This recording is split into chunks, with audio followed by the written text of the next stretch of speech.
the Srila Prabhupada. It's okay with everybody. I thought I would just start with sharing a little bit from the life of our founder Acharya, Srila Prabhupada.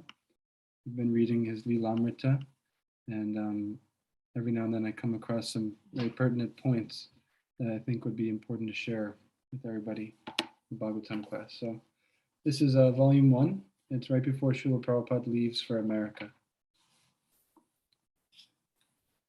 He only had a suitcase, an umbrella, and a supply of dry cereal. He did not know what he would find to eat in America. Perhaps there would be only meat. If so, he was prepared to live on boiled potatoes and the cereal. His main baggage, several trunks of books, was being handled separately by Scindia Cargo. 200 3-volume sets. The very thought of the books gave him confidence.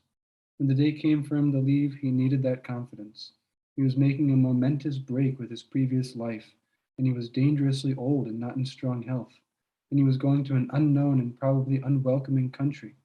To be poor and unknown in India was one thing, even in these Kali Yuga days when India's leaders were rejecting Vedic culture and imitating the West. It was still India. It was still the remains of Vedic civilization. He had been able to see millionaires, governors, the prime minister, simply by showing up at their doors and waiting. A sannyasi was respected. The Srimad Bhagavatam was respected. But in America it would be different. He would be no one, a foreigner, and there was no tradition of sadhus, no temples, no free ashrams. But when he thought of the books he was bringing, transcendental knowledge in English, he became confident. When he met someone in America, he would give him a flyer, Srimad Bhagavatam, India's message of peace and goodwill. It was August 13th, just a few days before Janmashtami, the appearance day of anniversary of Lord Krishna. The next day would be his own 17th birthday. During these last years, he had been in Vrindavan for Janmashtami. Many Vrindavan residents would never leave there. They were old and at peace in Vrindavan. Bhaktivedanta Swami was also concerned that he might die away from Vrindavan. That was why all the Vaishnava sadhus and widows had taken vows not to leave, even from Mathura, because to die in Vrindavan was the perfection of life. And the Hindu tradition was that a sannyasi should not cross the ocean to go to the land of the Malechas. But beyond all that was the desire of Srila Bhaktisiddhanta Saraswati, and his desire was non-different from that of Lord Krishna. And Lord Chaitanya Mahaprabhu had predicted that the chanting of Hare Krishna would be known in every town and village of the world.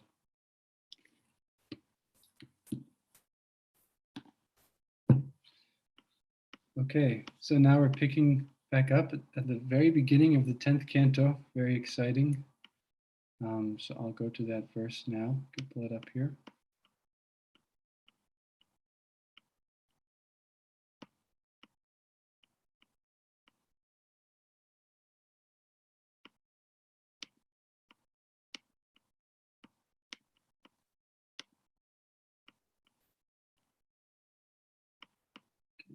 We'll start by just saying some invocations, offering respects to our spiritual teachers and Krishna himself. Om Ajnanatirminandasya Gyananjana Shalakaya Chakshurun Militam Yena Tasmai Shri Guruve Namaha Shri Chaitanya Manobhishtam Stapitam Yena Bhutale Swayam Rupa Kadamayam Dadati Swapadantikam Vandeham Shri Guru Shri Yuta Padakamalam Shri Gurun Vaishnavamscha Shri Rupam Sagrajatam Sahagana Raghunatam Mitam Tam Sajivam Sadvaitam Savadutam Parijana Sahitam Krishna Chaitanya Devam Shri Radha Krishna Padam Sahagana Lalita Shri Vishakanvitamscha Nama Om Vishnu Padaya Krishna Preshtaya Bhutale Srimate Bhaktivedanta Swami Iti Namane Namaste Saraswati Devi Gaudavani Prachayane Nirvishesha Simhavadi Paschata Deshatarine Vanchakopatarubhyascha Kripa Sindhubhya Evacha Patitanam Pavanebhyo Vaishnavebhyo Namo Namaha Jai Shri Krishna Chaitanya Prabhu Nityananda Shri Advaita Gadadhar Shri Vasadi Gaur Bhaktavinda Hare Krishna Krishna Krishna Hare Hare Hare Rama Rama Rama Hare Hare. Okay, so I'll start with the Sanskrit, and you guys can repeat behind closed mics, and then we'll move on to the synonyms and translation. Yadoshcha dharmashilasya nittaram muni sattama tachangshena vatirnasya Vishnor Viryani Samshanaha Yadoshcha Dharmashilasya Nittaram Muni Sattama Tachamshena Vatirnasya Vishnor Viryani Samshanaha Yadoshcha Dharmashilasya Nittaram Muni Sattama Tachamshena Vatirnasya Vishnor Viryani Samshanaha. Would anybody like to chant?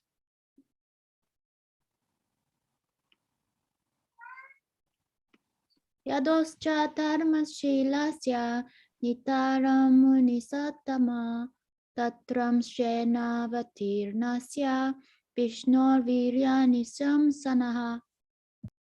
Nice. Anyone else?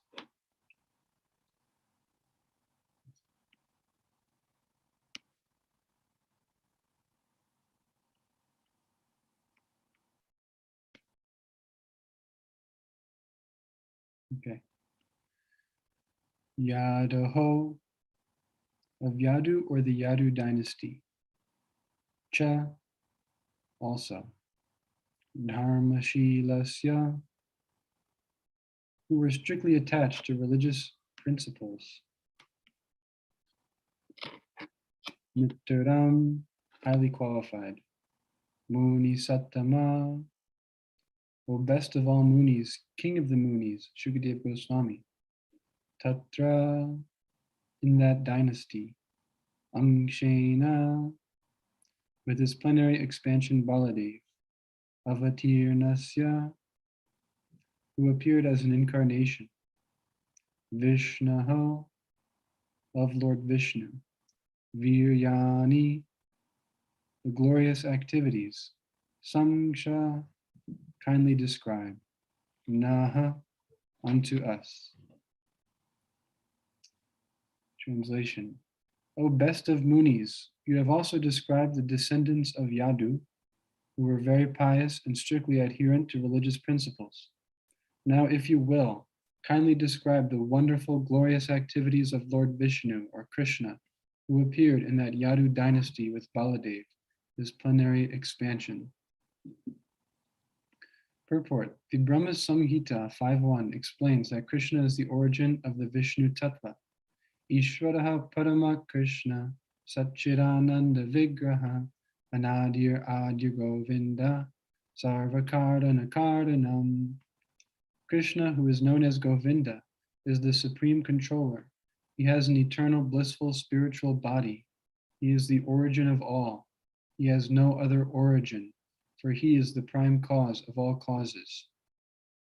Yasyaika nishvasita kala matavalambya Jivanti loma vilaja jagadandanataha Vishnor mahansa iha yasya kala vishesho Govindamadi purusham tamaham bhajami. The Brahmas, the heads of the innumerable universes, live only for the duration of one breath of Mahavishnu. I worship Govinda, the original Lord, of whom Mahavishnu is but a portion of a plenary portion. Wow. Govinda, Krishna, is the original personality of Godhead. Krishnastu Bhagavan Swayam. Even Lord Mahavishnu, who by his breathing creates many millions upon millions of universes, is Lord Krishna's Kala Vishesha, or plenary portion of a plenary portion. Mahavishnu is a plenary expansion of Sankarshan, who is a plenary expansion of Narayan. Narayan is a plenary expansion of the Chatur Vyuha, and the Chatur Vyuha are plenary expansions of Baladev, the first manifestation of Krishna. Therefore, when Krishna appeared with Baladev, all the Vishnu Tattvas appeared with him. Maharaj Parikshit requested Shukadev Goswami to describe Krishna and his glorious activities. Another meaning may be derived from this verse as follows. Although Shukadev Goswami was the greatest Muni, he could describe Krishna only partially, amkshena, for no one can describe Krishna fully. It is said that Anantadev has thousands of heads, but although he tries to describe Krishna with thousands of tongues, his descriptions are still incomplete. So it's a very exciting time for all of us, beginning of the 10th canto. And of course, right off the bat, I mean, Prabhupada's been doing it the entire time, but he again is very strongly emphasizing that Krishna is the supreme personality of Godhead. And so that's essentially the basis of our entire philosophy, this understanding that Krishna is the supreme personality of Godhead. So one might ask, well, how can we know for sure? I mean, you ask any Hindu and they'll have 100 other ideas about who God is or who the supreme form of God is. And they could even quote things from the Vedas and say, well, this Purana says this and this Upanishad says this. But luckily, the person who compiled all of the Vedas gave us the essence of those teachings in the Bhagavad Gita. And so naturally, if you want to know something for sure, then you have to go to the key or the essential giving of instruction on the matter. So here, in the essence of the essence, right, because in the Chatur Shloki of Bhagavad Gita, it's these 4 verses starting with 10:8. It is very clearly understood that Krishna himself is the supreme. And so therein it says, Aham sarvasya prabhavo mata sarvam pravartate iti matva bhajante mam buddha bhava samanvita. I, that's Krishna. Aham. Of course, it's Krishna. He's speaking. I am the source of all spiritual and material worlds. Everything emanates from me. The wise who perfectly know this engage in my devotional service and worship me with all of their hearts. And here in the last paragraph, Prabhupada really drives the point home.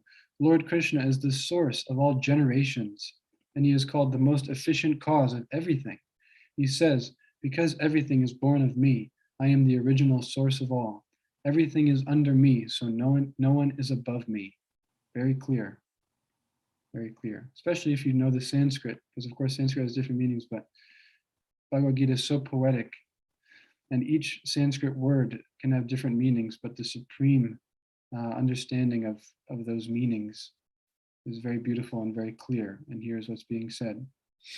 He's the original source of all. Everything is under me. No one is above me. There is no supreme controller other than Krishna. One who understands Krishna in such a way from a bona fide spiritual master with references from Vedic literature engages all his energy in Krishna consciousness and becomes a truly learned man. In comparison to him, all others who do not know Krishna properly are but fools. Only a fool would consider Krishna to be an ordinary man. A Krishna conscious person should not be bewildered by fools. He should avoid all unauthorized commentaries and interpretations on Bhagavad Gita and proceed in Krishna consciousness with determination and firmness. So you see Prabhupada using strong language, as he often does, but we see it most often come up in reference to this. When certain people describe Krishna as just an energy or like a great personality who wasn't actually God. And the reason why Prabhupada, I think, gets so fiery in those circumstances is because he actually knows Krishna, like on a personal level. Krishna is his dear friend. He speaks with him and is always exchanging love with him. It's like to say that someone's mother isn't real or someone's father isn't real, or or that I have a misconception of who they are and their actual position to me in terms of our relationship. So Krishna, Prabhupada, being so intimately connected with Krishna, obviously has very strong feelings about who he is and who other people say he is. So here we can understand that Krishna is the Supreme Personality of Godhead, right? He's saying so himself in his essential teachings. But how else can we understand it, right? When I was first coming to Krishna consciousness, my whole thing was I understood that love was supreme, that the supreme force in the world was love. But my conception was that that supreme manifestation was more of an impersonal thing, not necessarily that there's like a person who you exchange love with. But as I came to understand it a little bit more deeply, especially by reading Srila Prabhupada's Gita and talking to devotees, it just became a logical conclusion to me that there must be a supreme person. Because if you think about it, love as an energy is nice, just like one may have love for one's country or love for some kind of general thing or field. But in terms of what's the most intense and moving form of love, that's always going to be between a person and another person, right? And that someone might have some kind of affinity for their country, but if it comes down to their country or say their wife or their husband or their child, 9 times out of 10, it's going to be the person who they actually love more, so to speak. And so then Krishna then is the natural conclusion that there is a supreme lovable person with whom you can exchange ever increasing varieties of love with, as opposed to some kind of impersonal void or some kind of energy alone. Because of course Krishna has energies as well, but the supreme form of the divine is that plus, right? It's that plus the form. So love is one of Krishna's energies. And because that's the circumstance, that love is just an energy of Krishna, then that love can be exchanged in ever increasing ways because of that variety.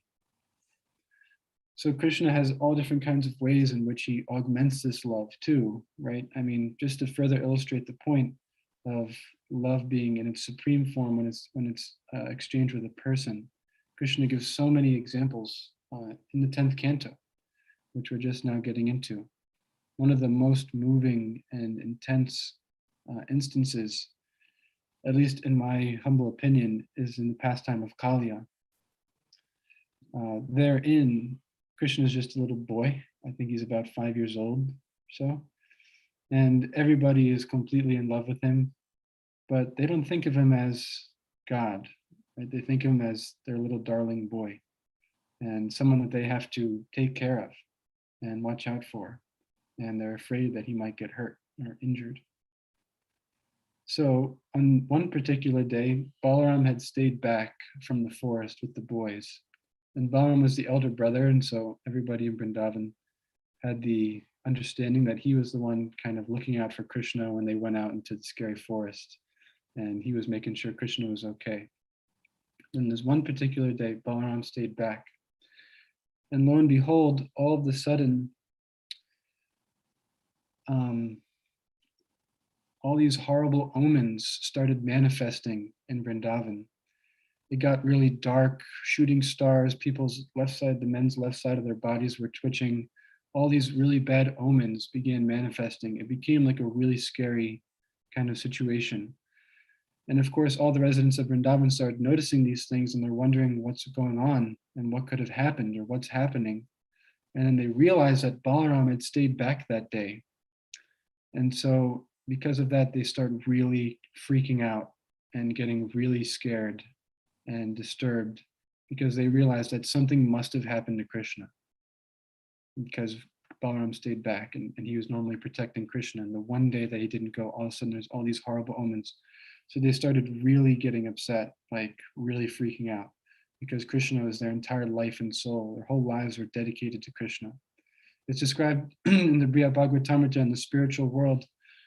When Krishna goes away to the forest, there's some people who just can't even function. They're just crying, waiting for him to come back. because they love him so much, and because Krishna is their entire life and soul.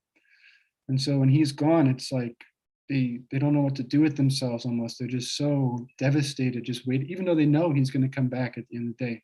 There's so much love for him that they're just overwhelmed with sadness at the fact that he's not there with them at the moment.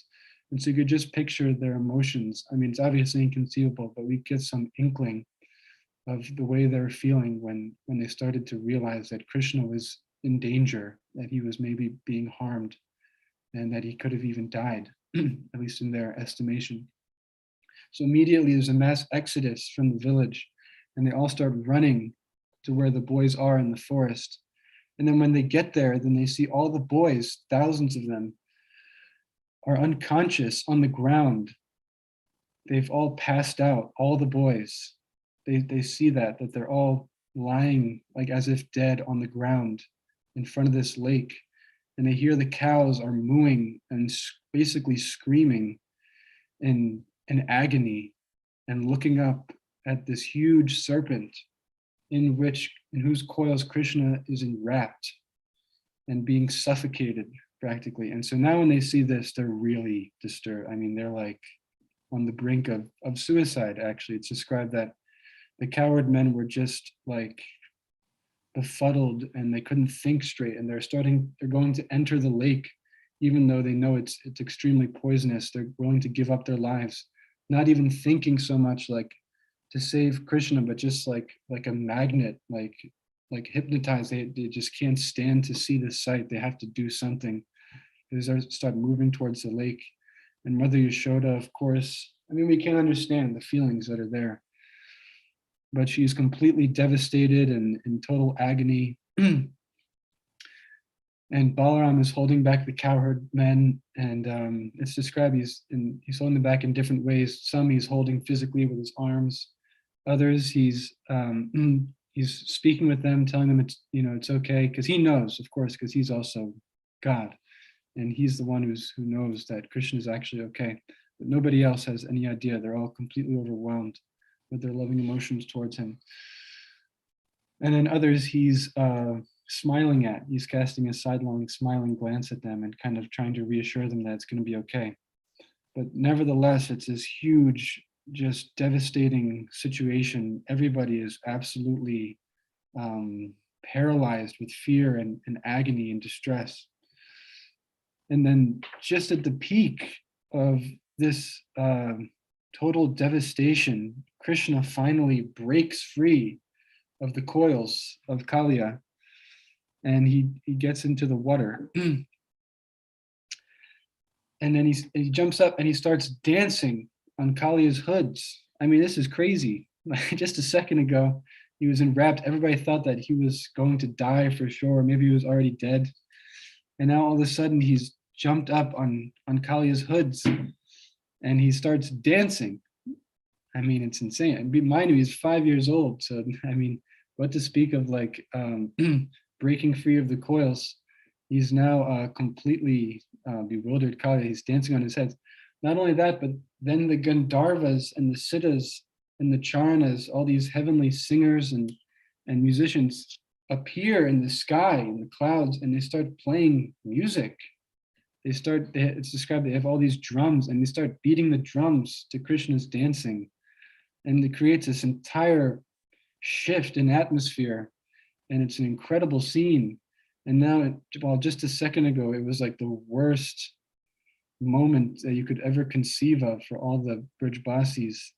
Now they're just like in wonder, seeing how Krishna has broken free and is now like displaying this incredible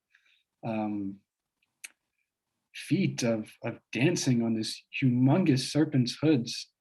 And not only is he dancing, he's actually beating the crap out of Kaliya. He's kicking him with his heels.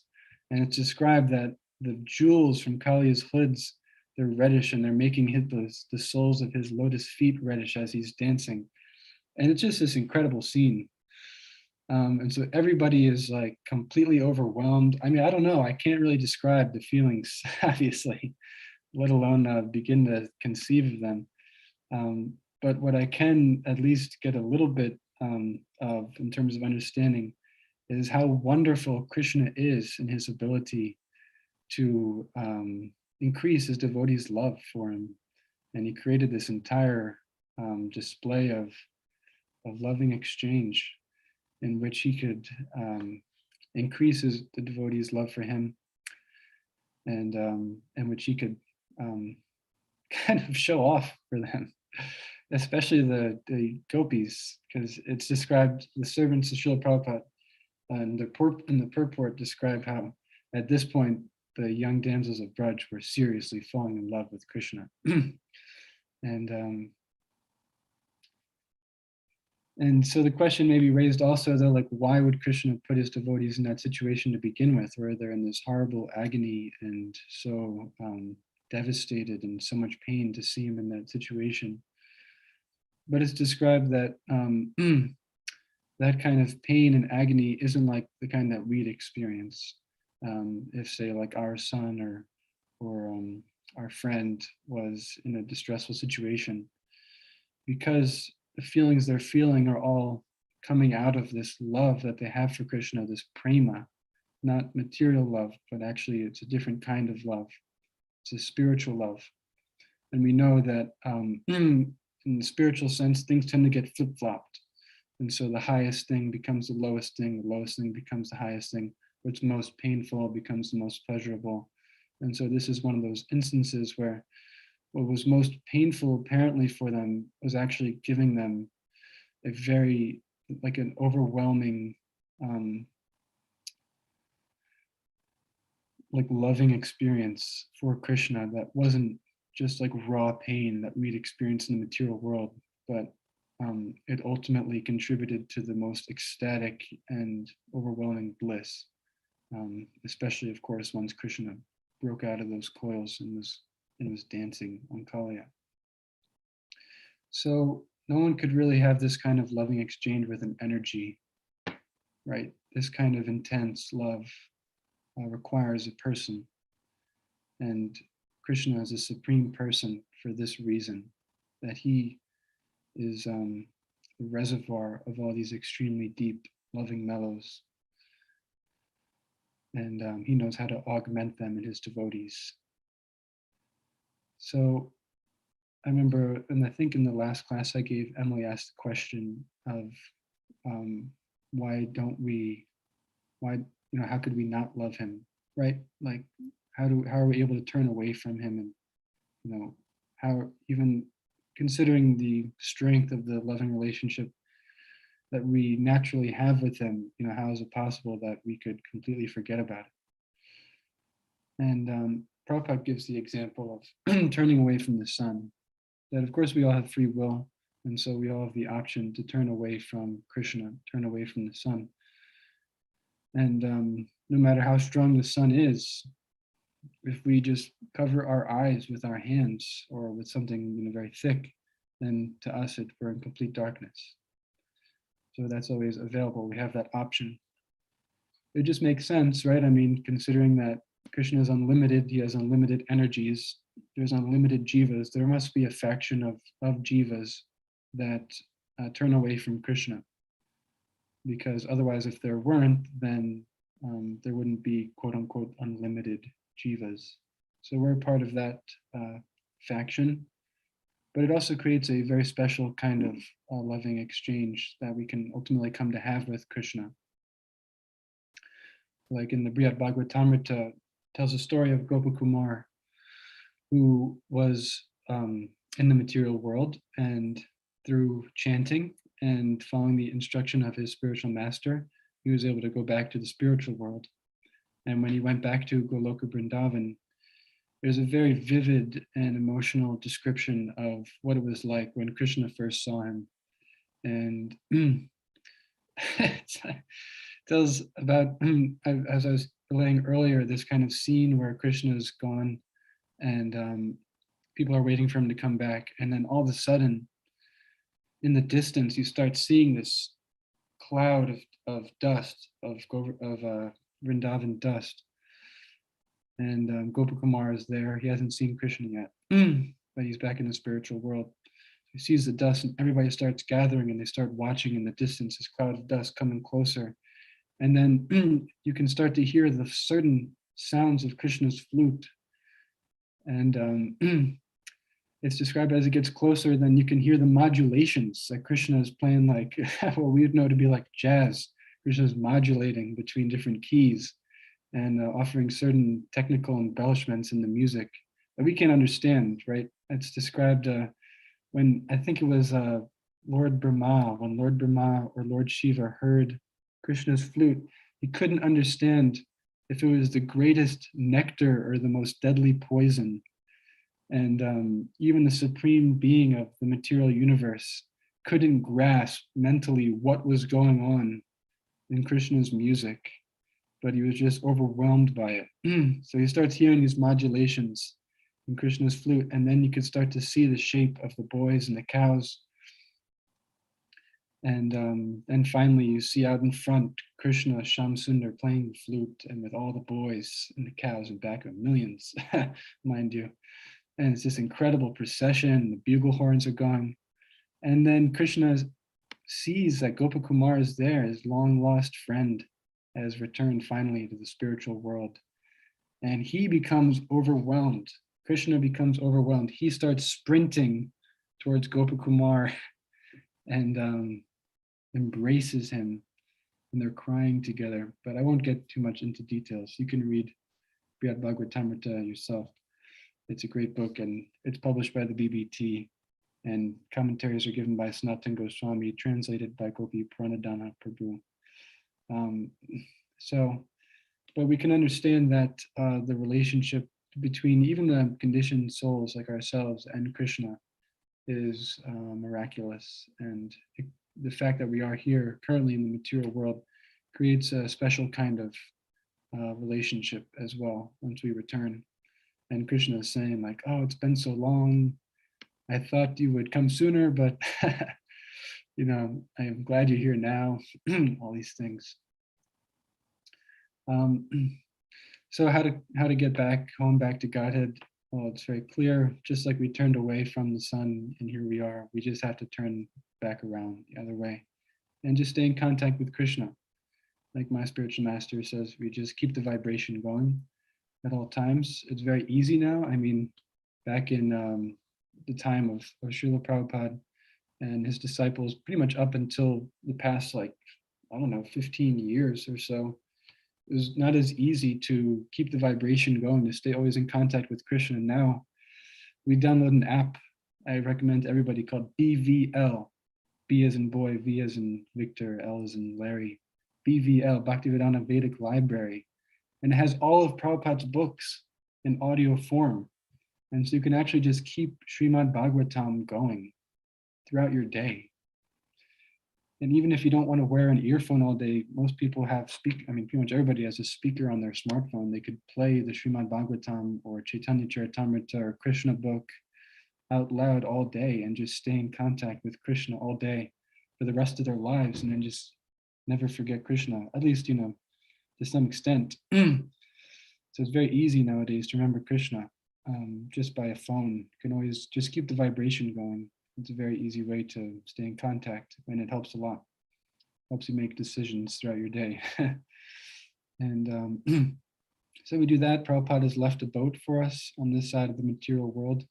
4 regulative principles, 16 rounds, and do a little preaching as we can according to our capacity, give a book out here and there.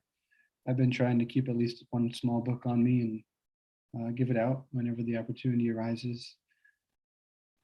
And that's a very easy way to just always stay in the flow, because then Krishna will send you people that you can give a book to who are ripe, and they'll ask you for a book before you ask them if they want one. Sometimes they'll just realize that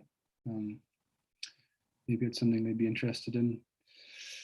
Krishna moves them from within, and then you're there available to complete the the exchange between Krishna and that person. And we avoid criticizing devotees and committing offenses. And by those 3-4 simple things, then we go back home, back to Godhead. At least that's what Prabhupada said. 4 regulative principles, 16 rounds, success is assured for the rigid practitioner. So we're very grateful to Srila Prabhupada for being so kind, merciful to us, who, at least myself, very unqualified and struggling constantly to try and uphold the standard.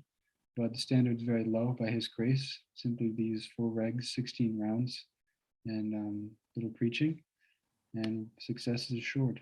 So we thank him very much for his mercy to us, and of course, as well as all of his disciples and associates for their example in how to live a Krishna conscious life over the years. And yes, all glories to Prabhupada. Are there any questions or comments? Anupam Prabhu, Hare Krishna. I just wanted to appreciate your invocation. You mentioned Prabhupada came with a bowl with he had cereals in his pocket. That's all he had, and look what came out of it. Unbelievable. Look at yourself, this beautiful devotee with tilak, talking about Krishna, glorifying the devotees. Wonderful, beautiful invocation. Thank you. Yeah, I think it's really nice to hear about where it all began. I mean, Prabhupada literally created a house where the whole world could live in, and he did it with nothing but a pocket full of cereal and a few cases of books. Yeah, like he didn't know if it was just going to be meat there, if all he could eat was going to eat was just cereal and vegetables. 70 years old, in bad health. He didn't care. So, yeah, what an example. This is Jesus Christ. I mean, this is higher even, as many would argue. This idea of full surrender. Don't care what's going to happen to me or my body. I'm simply going to help everybody else. I don't care if all I have to eat is cereal, if I'm rejected, if I'm injured, going to a foreign land. He just loves Krishna, and he wants other people to know Krishna. So it's very cool. Yeah, there are some appreciations in the chat box. Okay. Preeti, Athena, Jimunajaya, Emily, Shikshashtakam Prabhu says that there's the BVL is up to 10th canto, chapter 3, and the rest, and he's given us a link for the rest of the Bhagavatam. I guess that's what he does. He reads Srila Prabhupada's books and makes them into an audio format. Oh, wow. And great service Thank you so much. Shikshashtakam Prabhu is doing. Yeah. Thank you so much for your service, Shikshashtakam Prabhu. Please accept my obeisances. So yes, up to 10.3, Prabhu is saying, and then the rest is available on this Google Drive in the link in the chat.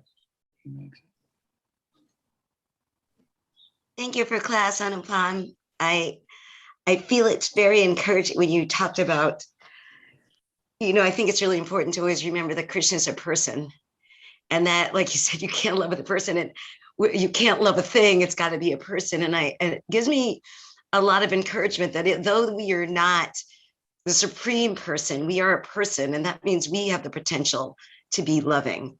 And sometimes, so often, it seems like we're not. But when you said it, it gave me such hope that we have the potential to be even that much as loving as the supreme person. So thank you for giving us that kind of hope today. Thank you.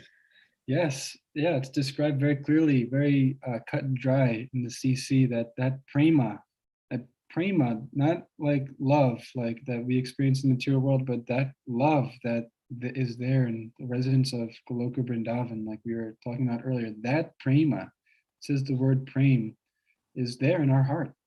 It's eternally present in our hearts, and it's just a matter of awakening it, the process of hearing and chanting and sharing with others. Yes, rest assured, we're not hopeless. We have a lot of hope, actually.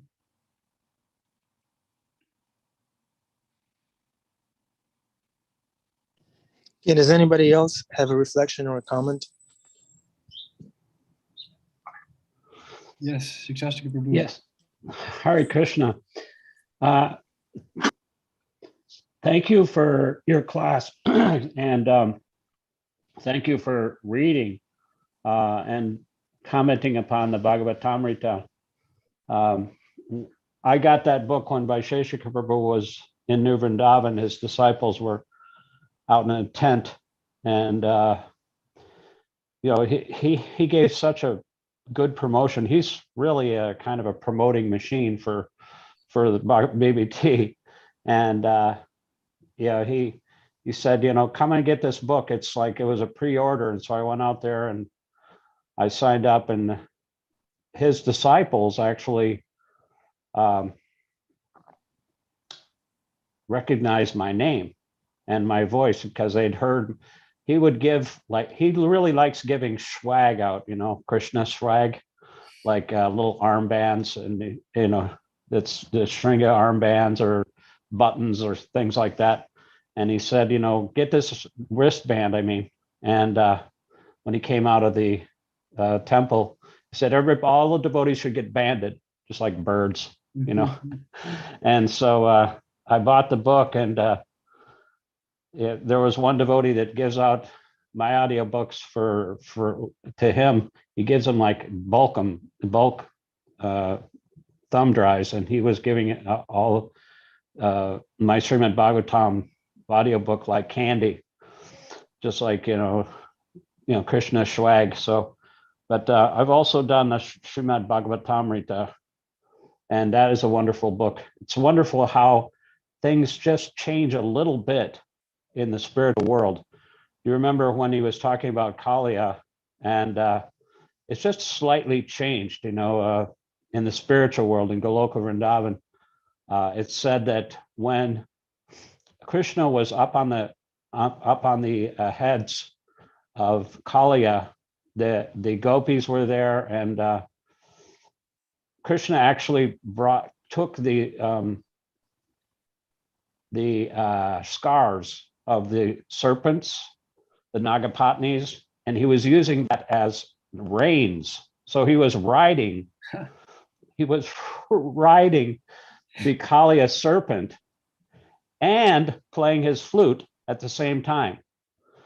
Wow. So they had a Sanskrit word for that, and it was, I can't remember exact word, but it was something like the entertainer. And so I can't think of a better show than having Krishna on the top of the Kaliya serpent's head, riding the Kaliya serpent and playing the flute at the same. And he put all the gopis on tops of the other heads of the serpent. Yeah. And so what kind of show is that? Oh, so Krishna is the greatest entertainer. He's the greatest. He knows how to draw everyone's attention. That's why he's called Krishna, the all attractive. So I'll send a little link for all of the audiobooks, if you want to check that one out. It's really, really amazing book, that Brihad Bhagavatamrita. So thank you for your class. You're way more advanced than I was at your age. I didn't even realize what devotional service was until I was like, 30, 40 years into my service. So, but thank you for your nice flow of understanding what the books, the conclusion of the books are, which is, of course, just concentrating on Krishna and developing our personal relationship with him. Hare Krishna. Thank you. I have a lot of problems, but thank you for your encouragement, and all glories to Prabhupada. I think my Gurudev gave one of my godbrothers that name, Kotu Karnava, the source of all entertainment. Thank you, Prabhu, for your service and example. Yeah, like you said in the beginning, Srila Prabhupada was feeling confident because he had books on him, and the books gave him confidence. So in the same way, Srila Prabhupada's books are giving us confidence. And not only us, even an animal like a horse can feel confident by hearing Srila Prabhupada's books. Bhima Prabhu is testifying that his horses rolled over 3 times while you were giving class. That's auspicious. Bhima Prabhu, thank you for the contribution. Say hi to your horses and keep benefiting them. Keep the vibration going. I like that also. Play Srila Prabhupada's book on a speaker, on your phone, on a speaker, so you can benefit other people. Yeah. 24 hours. Yeah. Sometimes, like if I'm in a situation, or if people are in situations where they can't play it like loudly out loud, you could just keep the vibration happening, you know, and it makes Yeah. Yeah. I play Wisdom of the Sages loudly on a speaker, a little speaker hanging on my neck when I bike to work. And it's great. I see people turning heads. What's that? Yeah. What's that thing? These are usually playing news or all kinds of nonsense or stupid music. But when they hear something different, radically different, then it turns their heads. It's great. Yes. It's an assault. We're assaulting Yeah. Maya. There's Yeah. a breach in the matrix. Sure. Okay, Shikshashtakam Prabhu is sending his links in the chat box. Okay, thank you very much, Anupam Prabhu. Thank you, dear devotees, for contributing to this class, for coming on, for tuning in daily so wonderfully, for keeping the vibration going into our ears. Anupam Prabhu, thank you for facilitating that today. Hare Krishna. Hare Krishna goes to Prabhupada. Yeah. Okay.